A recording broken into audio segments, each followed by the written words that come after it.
জার্মানিতে আপনারা রাস্তায় প্রায় এরকম জিনিসপত্র দেখবেন। জিনিসগুলো কিন্তু যথেষ্ট ভালো,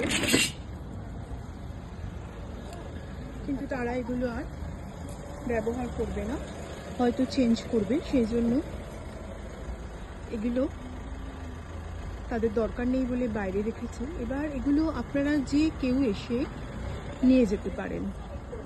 এবং শুধু এরকমই না, আপনারা অনেক সময় অনেক নতুন জিনিসপত্র পাওয়া যায় এরকম রাস্তায়, এরা ফেলে দেয় ভালো ভালো জিনিস। ওগুলো অন্য মানুষদের দিয়ে দেয়, যারা অন্য কেউ যদি ব্যবহার করতে চায় তারা নিয়ে যেতে পারে।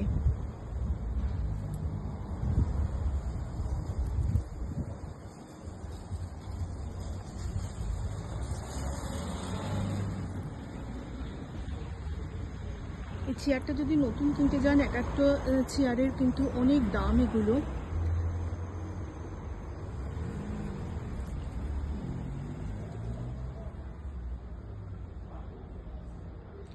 তো এভাবেই রেখে দেয় ওরা।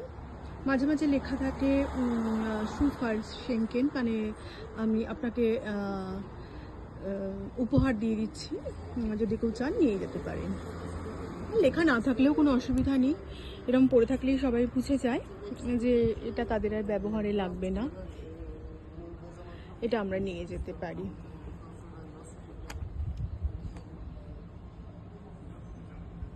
এই চেয়ারগুলো বিভিন্ন ধরনের, তবে কিনতে গেলে এগুলো 300 ইউরো তো পড়বেই, তার বেশি ছাড়া কম না। 300 ইউরো